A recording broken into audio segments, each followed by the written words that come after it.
Hey guys, welcome back. I'm Laura Wilkie with Down Home with Lemon Pie, and I am going to share with you guys the 3 biggest mistakes in homeschool.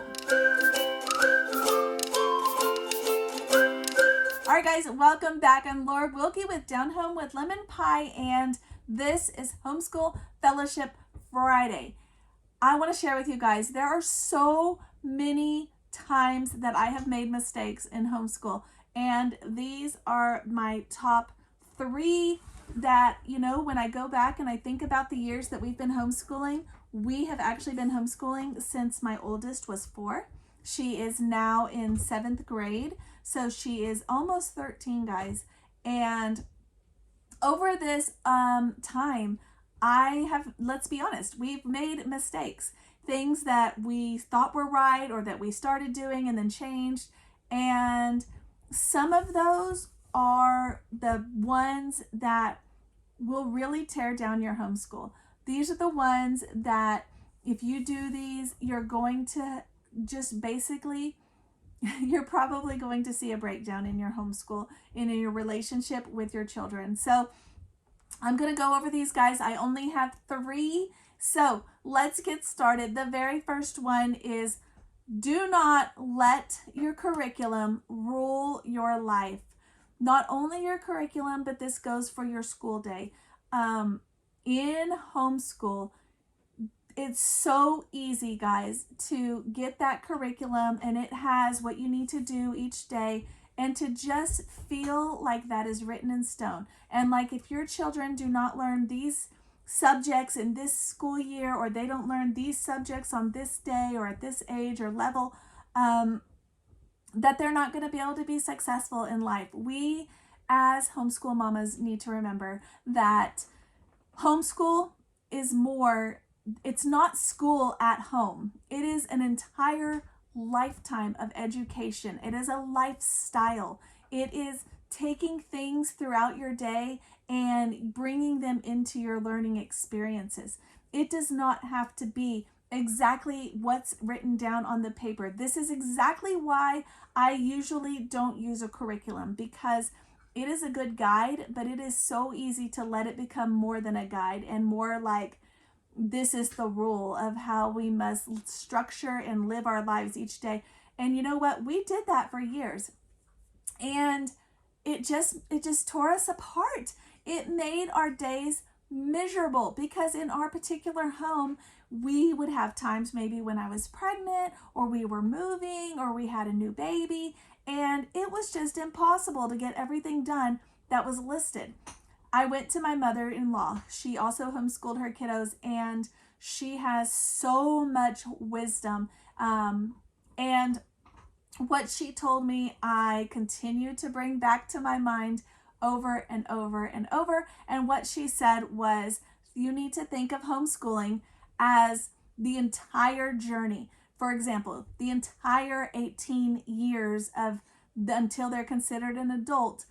What are the things that you want them to learn? And when you make a list and you think of it in that way, it takes that burden away from the day to day. Yes, maybe they didn't practice their multiplication today. They are not doomed forever.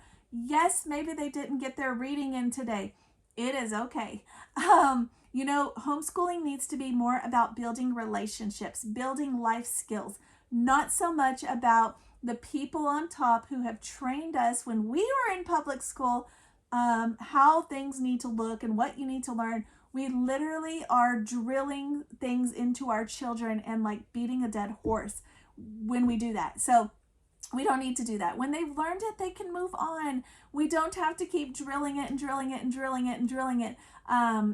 You can take it and move on, and you can come back to it in a few years and reapproach it maybe when you have a younger child at that same level. When you start to let go of some of that, your homeschool will truly thrive, because you will start to see your children being more eager about their homeschool time and less fight, less anger, less kickback where they're just, I don't want to do it, I can't do this, because that's all they do every single day. So do not let your curriculum rule your life. Okay, guys, this is my tip number 2.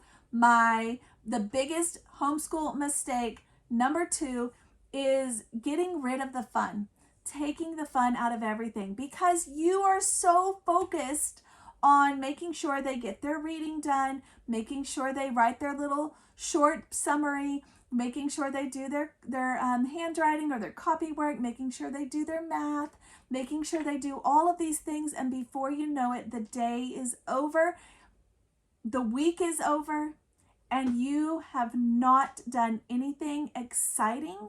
You've not done anything new. You've not done anything fun. You've not done anything that your kiddos want to look back on and remember. So do not get rid of the fun. Keep the experiments. Not every day, not even every week, but keep the experiments. Keep the crafts. Keep the movies, the videos that are educational that you'd never get to show them. Keep the field trips. Keep the play dates. I remember for a long time, I never said no to a play date because I thought to myself, this is why we homeschool, because we can say yes.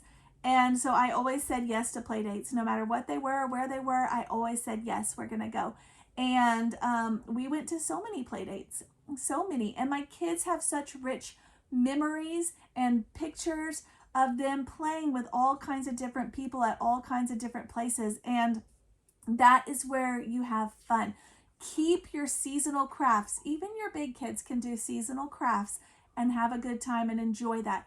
We don't need to think of homeschooling as just like the book work.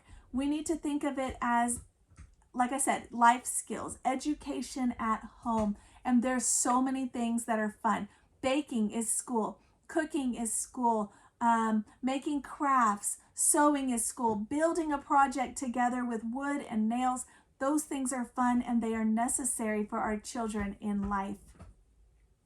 Okay, guys, the last one, the last biggest homeschool mistake. Here it is, guys. You made it to the end of the video, and this is the one: not using time management. This is one that I struggled with for years. I would have a child who didn't want to do something, and I would literally sit with that child for hours trying to coerce them to do whatever it was I wanted them to do.